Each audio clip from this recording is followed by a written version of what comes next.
What up? What up? Good morning to you, HMG crew. We're back. We're live, pal. We're unbanned. Unbanned now. I know you were disappointed, Frank. That's not me. Sorry. Apologize that I can't be as cool. Today we're reading Behind the Curtain, Vince Russo's Forgiven. Before we get started, of course, hit that like and subscribe button if you're watching this.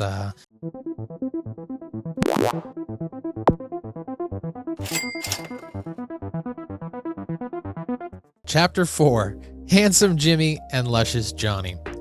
Now that I've established that those I shared my house with were a few partridges short of a family, it will seem inevitable that I would be forced to rely on some sort of vice to escape that everyday madness. Like a lot of kids, I chose television. From as far back as I can remember, I was raised on and by the boob tube. Some of my fondest memories involve sitting on the couch with my dad and just becoming part of Yogi Bear's world. Man, I love that bear. But I have to admit, was never a big fan of his sidekick, Boo Boo. Always whining, crying, and complaining about something. Always in that high-pitched Fran Drescher voice, "But Yogi, what if Ranger Smith finds out?"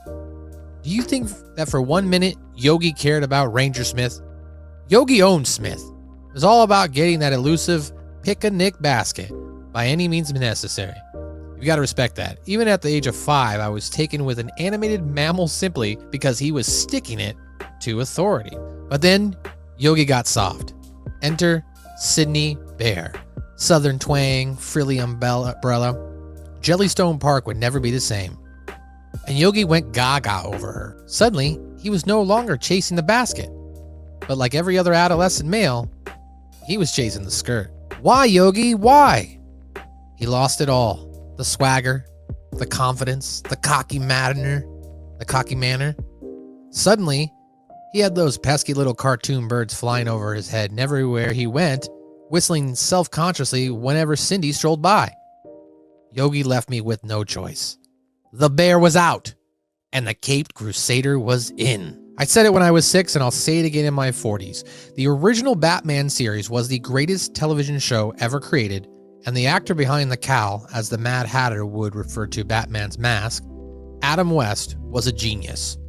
In portraying the superhero, to use one of my favorite sayings, West just flat got it. In the Russo vernacular, get it means wink wink to the audience. During my WWF run in the late 90s, we aired a commercial during the Super Bowl with the tagline, WF. Get it? The message was designed to tell the audience, wrestling is fake, lighten up, have fun with it. This was the exact swagger and confidence which, with Adam West, portrayed Gotham's favorite crime fighter. The show was a classic example of the writings being solid, but the actor getting it to the point of making it off the charts entertaining. And this exact formula was what made Stone Cold Steve Austin, Mick Foley, and The Rock megastars that they were. Writing like Shakespeare won't necessarily get you to where you want to go. It's all about how your actors play it out. That's why in wrestling, some guys get over, become popular with the fans, and some guys don't. At the end of the day, they have to carry the ball. They have to deliver the written word. West delivered the word with dead-eye accuracy. Much the same way the aim of a batarang would crack the devilish egghead. Much the same way of his batarang would crack the devilish egghead. All right, next page here. It feels like the first time. Ah yes, the classic Foreigner song brings back memories. A boy of 6 just doesn't forget that first time he fell head over heels, gaga, in love. I attribute my loss of innocence to Batman as well. I know what you're thinking. No, his leotards weren't a turn-on. But I can't say the same thing about Julie Newmar's skin-tight catsuit. What male tot can ever forget the warm, tiny feeling that they experienced when Newmar pranced onto the TV screen? It was like the feeling I got when my dad took me to go see my favorite team, the San Francisco Giants, play the New York Mets at Shea Stadium, combined with a snow day at school and topped with 2 full sleeves of Chips Ahoy's, chased with a tall, cold glass of milk. That's a pretty damn good day, I will say. I would be all over that. Yes, this clearly had to be love. As corny as it is to put it this way, Newmar was the cat's meow. Even Batman got all silly over her. Up until the point I didn't think he even liked girls. After catching an episode which featured the feline, I wanted to grab my crayons and write all over Batman's coloring book. Me and Catwoman and me. This was pure, unadulterated puppy love. Julie Newmar, wherever you are, thank you for making me a man. Over the years, my imaginary love relationship with the BoobTube beauties would continue. As a matter of fact, let's take a look at my top 10 dream fantasy television all-chick weekend. Oh, this is interesting. Okay, so this is his top 10 dream fantasy television all-chick weekend. Oh boy, here we go. Number 1, Pamela Ewing. The whole enchilada, very sexy, just showed enough, but not too much. A little southern accent helped her kill her body. All right. Number 2, Laura Petrie. Doesn't matter that she was in black and white. Back in that era of television, had never seen anything like Mary Tyler Moore. Just look at those reruns on Nickelodeon. Richie's mom was on fire. Those tight dresses, those skirts showing just enough leg for the time. I'm telling you, she was fine. Now, maybe Mary Tyler Moore just didn't age gracefully, but even today, I'd take her over Rosie Marie in her prime. Oh, this is interesting. Number 3, Leah Remini. As Doug's wife, Carrie in King of Queens, Leah is every husband's fantasy. And she's got the whole New York thing going on to boost. Sexy, killer body, killer accent. Talks back a little too much for my taste, but as long as she knows when to keep her mouth shut, everything will be fine. Wow, interesting. Now, I will point out Leah Remini became a Scientologist and was in a cult and then got out of the cult, so good for her. Number 4, Cher. Now, I know Cher probably won't be on anybody's list, but back in her day, she was it. First off, in the opening monologue with Sunny, Cher never wore, how would I say it, undergarments? If you were a young kid at the time, you went to bed thinking about that. Heck, as an adult, I still go to bed thinking about that. Number 5, Barbie Benton. I hate to admit it, but I sat through Hee Haw every week just to watch Barbie Benton. Man, those cut-off Daisy Dukes were just something you never forget. What didn't this woman have? She could be much higher on the list, but then again, she was on Hee Haw. Number 6, young Sally Struthers. Oh boy. Sally Struthers, let me rephrase that. Young Sally Struthers. Back in the early 70s, there was nothing like Gloria Steinem on television. Gloria Steinem.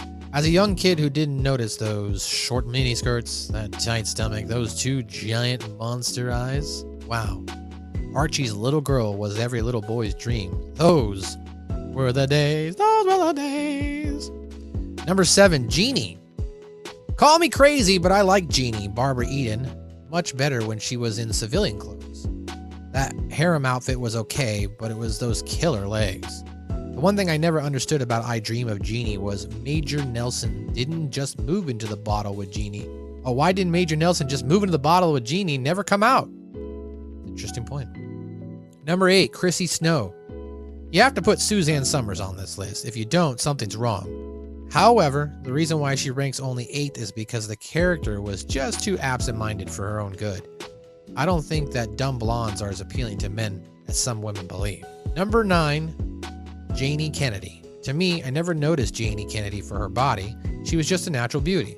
And at the time when I was about 12 or 13, JK exemplified that forbidden fruit. And we all know what I'm talking about. She was just downright dangerous. And number 10, Connie Selica. And you thought I didn't have any class. During her hotel years, Connie was the most beautiful woman to ever hit the small screen. And you always looked at her as a lady. You never wanted to do more than just hug her. When all was said and done, that was the kind of woman I really wanted when I grew up, of course. Here are some of his honorable mentions.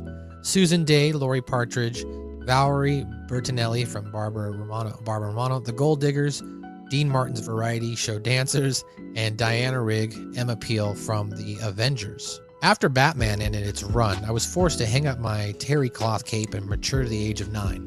Though the Cape Crusader was highly respected, it was time to seek out a new, real role model. It wouldn't be difficult.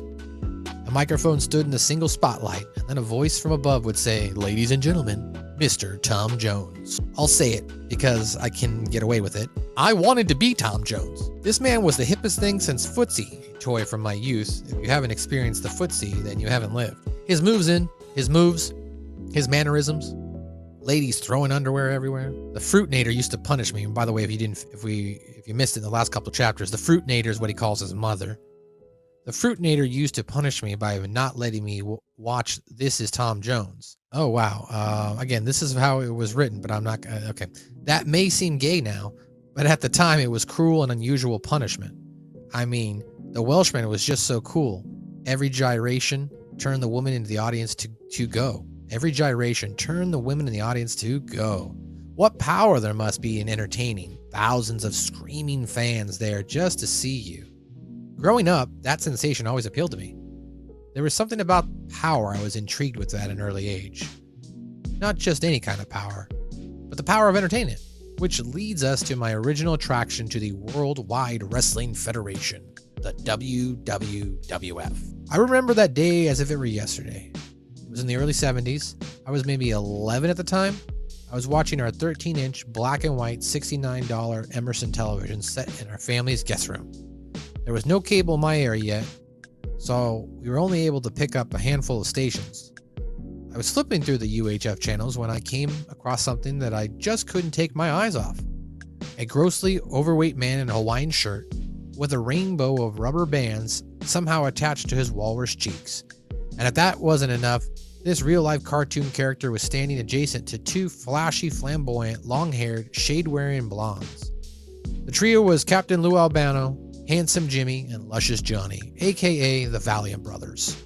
Their charm and charisma reached out and pulled me inside the television set. There was just something so exciting about this. It was new, it was fresh, and it was entertainment. I knew it the first time I laid eyes on it.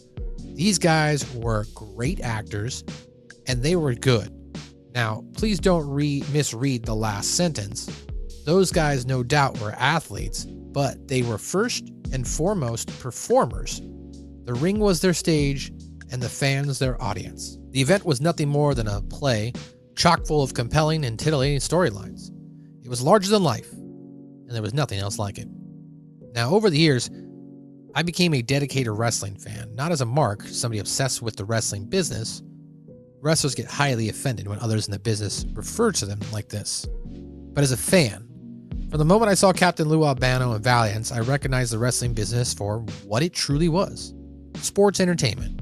I mean, how could anybody possibly think that this sideshow was real? The business was what it was, and I enjoyed it for being just that. Back in the day, two of my all-time favorites were Chief Jay Strongbow and the Big Cat Ernie Ladd. The Big Cat, he was just it. Not only could he whoop any man, but his way with the words was nothing short of brilliant. His best shtick came when he would refer to a very young Vince McMahon Jr. as Mr. TV Announcer. When I got into the business years later, it was both an honor and privilege to meet all my favorites. Not only did I get to break bread with the Valiants, Captain Lou, and the Big Cat, who had the biggest hands I'd ever seen, but I actually got to work with Chief Jay during my early days in the WWF. In the What Was I Thinking category, when I was in the 7th grade, me and my friend Richie Misbach, the same kid from the Fruitinator, assaulted with the belt, his mother that being, actually used to tape our thumbs up and then load them up with pennies before we went to school. In a crowded hallway, we would then proceed to jam our thumbs into the throats of unsuspecting opponents in homage to our hero, Ernie Ladd. Man, was the Big Cat a great role model for a 13-year-old or what? Okay, I guess there was a little mark in me after all. Nah, I mean, I was simply a fan of the business. I attended a few live events a year and followed the product on the boob tube. To me, wrestling was one of the best forms of entertainment television had to offer. And that, ladies and gentlemen, is chapter 4.